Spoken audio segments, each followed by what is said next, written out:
안녕하세요. 캐피니스입니다. 요즘 참 우리 청년 여러분들 그리고 직장인 전우 여러분들 재테크에 정말 관심이 많은 것 같아요. 재테크로 검색해본 최근 기사들 제목입니다. 유례없는 초저금리 시대, 나와 내 가족의 노후는 내가 지킨다는 마음으로 재테크 열공에 빠지신 게 아닌가 합니다. 그래서 말이죠. 최근 이러한 높아진 재테크에 관한 관심에 부응하는 책을 하나 소개시켜드리는 시간을 컨텐츠로 기획해 보았습니다. 여러분들과 함께 책을 익히는 시간을 가질까 하는데요. 저는 이 책을 굉장히 명저라고 생각을 합니다. 바로 워런 버핏 바이블이란 책입니다. FN 미디어 출판사에서 출판을 했습니다. 이건님께서 번역을 하셨고요. 우선 이렇게 좋은 책을 펴내 독자들에게 선사한 FN 미디어 출판사에 감사를 드리는 것으로 시작을 하도록 하겠습니다. 자, 저는 이 책을 옆에 두고 틈틈이 읽으시는 것만으로도 올바른 투자 철학이 정립되고 인생의 지혜를 얻게 되실 것으로 확신을 합니다. 그 정도로 좋은 책이라고 저는 생각을 합니다. 그리고 의외로 엄청 재밌습니다. 책에 등장하는 워렌 버핏과 찰리 먼거가 촌철살인의 어록을 구사해서 보는 내내 심심할 틈이 없었습니다. 자, 그럼 본격적으로 책 소개를 시작해 보도록 하겠습니다. 이 책은 버크셔 해서웨이 연차 보고서에 실린 주주 서한과 버크셔 해서웨이 주주총회 질의응답을 선별하여 수록하고 있습니다. 그렇다면 버크셔 해서웨이라는 기업은 어떤 기업일까요? 버크셔 해서웨이는 미국 증시에 상장되어 있는 복합 기업입니다. 여러 자회사를 거느린 지주회사 역할을 하는 회사이죠. 네브래스카주 오마하시 퀴트 플라자 꼭대기층을 본사로 사용하고 있습니다. 이 화면에 보이는 빌딩이 바로 퀴트 플라자입니다. 현재 회장은 너무나도 유명한 워렌 버핏이고요. 부회장으로는 찰리 먼거 아지트 자인, 그렉 아벨이 포진되어 있습니다. 버크셔 해서웨이는 미국 상장 기업들 중 시가총액 7위를 차지하고 있습니다. 전 세계 기업을 놓고 봤을 때는 시가총액 순위가 8위가 되는데요. 사우디아라비아의 국영 기업인 아람코가 녹화 기준 현재 세계에서 시총 2위를 하고 있어서 그렇게 순위가 매겨지게 됩니다. 여기서 시가총액은 한 회사의 모든 주식을 사들이는 데 필요한 총액을 의미한다고 이해하시면 되겠습니다. 한마디로 미국에서 7번째, 세계에서 8번째로 비싼 기업이자 큰 기업이 버크셔 해서웨이입니다. 하나로 시가총액이 녹화 기준 562조 원 정도 됩니다. 버크셔 해서웨이 회장을 맡고 있는 분은 여러분들도 잘 알고 계신 워렌 버핏이고요. 그 워렌 버핏은 투자의 귀재 오마하의 현인이라고 불리고 있죠. 그리고 워렌 버핏의 영혼의 단짝 찰리 먼거 또한 이 책의 주요 등장인물입니다. 워렌 버핏이 찰리 먼거의 영입에 대해 이렇게 이야기했습니다. 10만 달러를 주고 1919년 레드삭스에서 활약하던 베이브 루스를 양키스로 데려온 것과 같다라고 말이죠. 그야말로 횡재라고 표현을 했습니다. 이제부터는 책에 대한 본격적인 이야기를 해볼까 하는데요. 책의 전부를 소개시켜드릴 수는 없으니 제가 인상 깊게 읽어 꼭 공유하고 싶은 부분들을 간략히 소개해드리고 저의 생각도 말씀해 드릴까 합니다. 크게 투자 철학에 관한 부분과 삶의 지혜에 관한 부분에 나눠 말씀드려 보겠습니다. 먼저 소개시켜드릴 내용은 버크셔 해서웨이의 투자 철학입니다. 제가 이 책을 읽으며 정리한 버크셔 해서웨이의 투자 철학을 한마디로 정리를 하면요.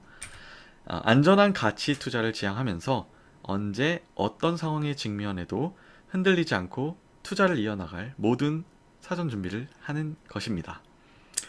자, 워렌 버핏은 말이죠. 안전 투자를 지향합니다.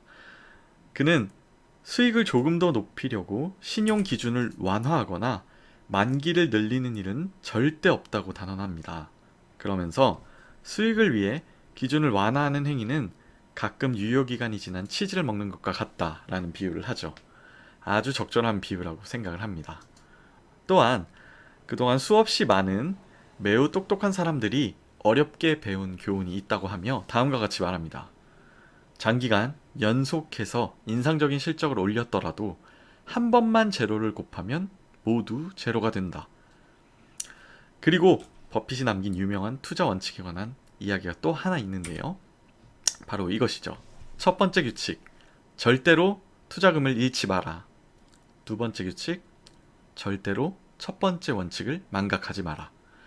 실제로 많은 투자자들이 투자 의사 결정을 내릴 때 그놈의 욕심 때문에 일을 그르치는 경우가 많습니다. 지인의 추천을 믿고 투자를 결정하는 사례가 대표적인데요. 하다못해 인터넷 쇼핑으로 물건을 주문할 때도 상당한 시간을 들여 최저가를 찾아 나서고 후기를 열심히 읽어보는 노력을 우리들은 보통 다 합니다. 그런데 투자에 관해서는 너무 쉽게 의사결정을 하는 분들이 있습니다. 저는 이 손쉬운 의사결정의 근본적 이유는 조급함과 욕심에 있다고 생각합니다. 투자 기회를 접하게 되면 당장이라도 돈을 벌 것 같은 흥분이 뇌를 지배하고 지금 투자하지 않으면 이 기회가 날아갈 것 같은 조급함이 듭니다. 그러나 어느 분야, 그 어떤 영역을 막론하고 조급함이 개인의 성공에 좋게 작용하는 경우는 단언컨대 없습니다. 그러니 조급함과 욕심이 차오를 때는 꼭 버핏의 투자 원칙을 기억하세요. 절대로 내가 어렵게 거둔 소득을 쉽게 잃어버리셔서는 안 됩니다. 버크셔 해서웨이는 가치 투자를 지향합니다. 그렇다면 과연 가치 투자란 무엇일까요? 이에 대해서도 정말 많은 학습이 필요한데요. 이번 컨텐츠에서는 간단히 말씀드리고 넘어가겠습니다. 가치 투자란 실제의 가치, 즉 내재 가치에 비해 시장 가격이 저평가되어 있는 투자 대상을 발굴해 투자하여 시장 가격이 내재 가치를 반영하는 것을 기다리는 투자 방식입니다. 이러한 가치 투자를 지향하기에 버크셔 해서웨이의 투자 대상으로 고려할 수 있는 기업은 크게 4가지 특징을 지녀야만 합니다. 첫째, 사업을 이해할 수 있어야 하고, 둘째, 장기 경제성이 좋아야 합니다. 셋째, 경영진이 유능하고 믿을 수 있어야 하며, 넷째, 인수 가격이 합리적이어야 합니다. 다른 것은 직관적으로 이해가 잘 되실 텐데요. 두 번째, 장기 경제성이 좋을 것은 다른 말로 표현하면 투자 대상으로 고려하는 기업이 경제적 해자를 구비해야 한다는 것입니다. 해자란 성을 적들의 공격으로부터 방어하기 위해 성 주변에 연못을 만들어 두었던 것을 말하는데요. 바로 이런 형태죠. 즉 버크셔 해서웨이는 비교적 장기간 산업계 내에서 독점적 지위 또는 독점에 준하는 지배력을 행사할 수 있는 기업에 투자한다는 것입니다. 이러한 경제적 해자를 또 어떻게 판별해 낼 수 있느냐에 관해서는 정말 많은 공부가 필요하니 이에 관해서도 나중에 별도의 컨텐츠를 기획해 선보일 수 있도록 하겠습니다. 자, 워렌 버핏은 계속해서 빠르게 변화하는 산업에 속한 기업들은 항구적 해자의 기준을 충족하지 못해 투자 관심 대상에서 배제한다고 합니다. 다음으로 버크셔 해서웨이는 늘 준비하는 투자를 지향합니다. 적정 레버리지를 일으키면 안전하게 추가 수익을 얻을 수 있다는 주장에 대해 버핏은 그럴지도 모른다고 동의하지만 그렇게 하지는 않겠다고 말합니다. 수십만 투자자 중 버크셔 주식이 재산 대부분을 차지하는 주주가 많아서 회사에 재난이 일어나면 이들도 재난을 당하게 된다는 이유에서죠. 또한 버크셔 해서웨이 자회사로 가이코와 같은 보험 회사가 있는데요. 이 회사 고객들 중에는 50년 이상 보험금을 지급해야 하는 영구 상해 고객도 있음을 강조합니다. 특정 상황에서는 버크셔의 대규모 포트폴리오도 그 시장 가치가 단기간에 극적으로 하락할 수 있다는 것을 늘 염두에 두고 버크셔는 그러한 문제를 쉽게 해결할 수 있을 정도로 순자산, 이익 흐름, 유동성을 유지해야 한다고 버핏은 생각을 하고 있습니다. 버핏과 찰리는 유동성을 충분히 쌓아둔 상태로 경영하는 방식이 옳다고 믿어 현금이 대량으로 유출될 수 있는 채무는 절대 떠안지 않습니다. 그러면 100년 중 99년 동안 수익률이 낮아질 것이지만 남들이 망할 때도 버크셔는 100년째까지 생존할 것이라 생각하는 것입니다. 그리고 100년 내내 잠자리가 편안할 것이라는 것도 덧붙였습니다. 시사하는 바가 많습니다. 소위 가지아 투자, 기도밖에 남지 않는 투자가 비트코인 광풍 시절에도 있었고 늘 인류의 역사와 함께했습니다. 그러나 이와 같은 투자 의사결정은 반드시 뿌리를 뽑아 근절해야 할 것입니다. 공부를 잘하길 원하는 분들이 공부 잘하는 법을 몰라서 공부를 못하는 것이 아닙니다. 공부 잘하는 방법은 누구나 알고 있습니다. 예습 복습을 철저히 하고 수업 시간에는 누구보다 집중하며 수업이 끝나면 기억이 휘발되기 전에 자리에 앉아 수업 내용을 회상하는 등 누구나 알고 있고 조금만 노력하면 알 수 있는 내용입니다. 그러나 누구나 공부를 잘할 수는 없습니다. 투자도 마찬가지라고 생각합니다. 투자의 대가들 가르침을 배워 나가다 보면 투자라는 것 또한 상식의 궤적에 따라야만 잘 될 수 있다는 것을 여실히 깨닫게 됩니다. 극단적 수익을 추구하기보다는 이례적 상황에도 대비하는 마음가짐과 실제의 준비 정도에 따라 장기적 투자의 성과는 극명하게 갈릴 것이라고 감히 말씀드리고 싶습니다. 자, 다음은 삶의 교훈인데요. 워렌 버핏이 주주총회에서 주주들에게 자신의 성공 비결에 대해 언급한 적이 있습니다. 요기 베라는 지켜보기만 해도 많이 배울 수 있다 라고 말했다면서 평생 기업을 들여다보면서 왜 어떤 기업은 잘 되고 어떤 기업은 안 되는지 패턴을 분석했다고 합니다. 또한 능력 범위를 인식하는 것도 중요해 공이 특정 코스로 들어올 때만 방망이를 휘둘렀다고 말합니다. 어마어마한 성공 비결을 기대했던 분들이라면 다소 실망하셨겠습니다. 그러나 앞서 강조했듯 성공은 평범한 진리와 상식의 궤적을 따라 이루어진다고 생각합니다.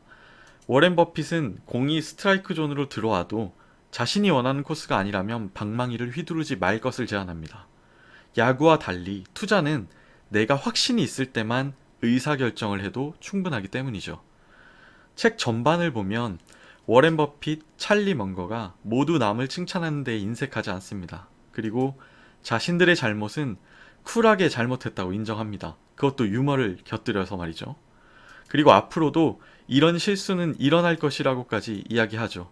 모두가 부러워할 만한 성취를 이루었음에도 전혀 오만하지 않습니다.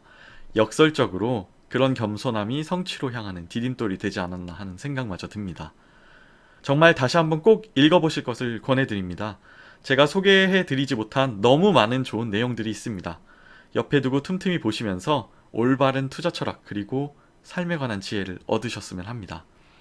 오늘 컨텐츠 내용은 여기까지입니다. 영상이 도움이 되셨다면 구독, 좋아요, 알림 설정 부탁드리겠습니다. 다음에 다시 찾아뵙도록 하겠습니다. 시청해주셔서 감사합니다.